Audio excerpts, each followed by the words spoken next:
Good afternoon. What paradigms or worldviews or basic set of beliefs guide your action? Are you guided by a general philosophical orientation about our world and the nature of research that you as a researcher bring to your study? Welcome to Research Paradigms or Worldviews. In this 5-minute video, I'll be discussing John Creswell's 4 main paradigms, namely post-positivism, social constructivism, advocacy and participatory, and pragmatism. These 4 paradigms, according to Creswell, often lead us to embracing a qualitative, quantitative, or mixed methods approach. Now, let's journey into the 4 worldviews that inform qualitative research. Let's begin with post-positivism. Those who engage in qualitative research using a belief system grounded in post-positivism will take a scientific approach to research. Post-positivism holds a deterministic philosophy in which causes determine effects or outcomes, such as found in experiments.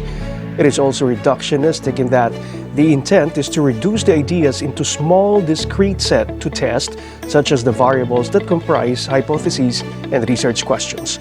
Moreover, when you follow this lens, you carefully observe and measure the objective reality that exists out there in the real world. Finally, in this paradigm, you test, verify, or refine the laws or theories that govern the world so that we can understand the world.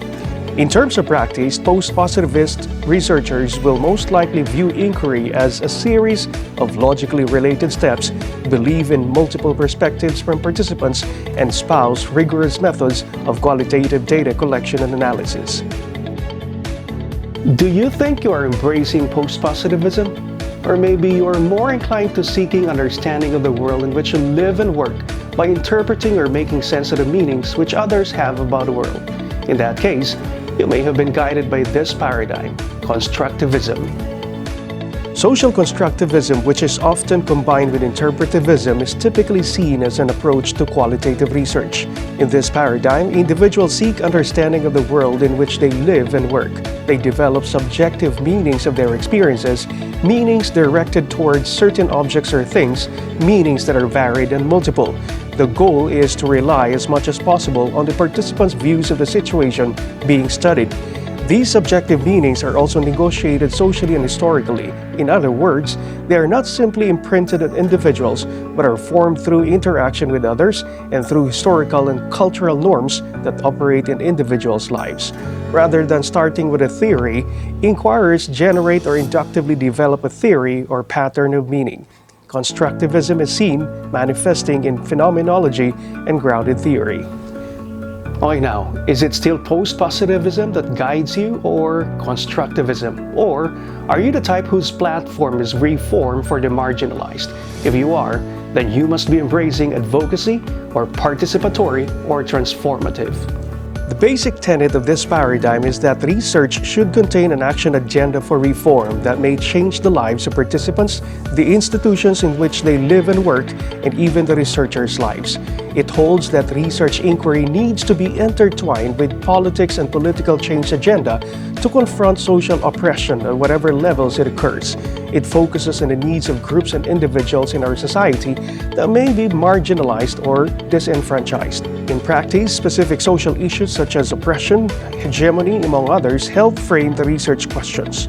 Inquirers of this paradigm collaborate with research participants. In this sense, the participants may help design questions, collect data, analyze information, or reap the rewards of research. They provide a voice for the participants, raising their consciousness and improving their lives, but not wanting to further marginalize them. This practice is seen in ethnography and in some forms of narrative research.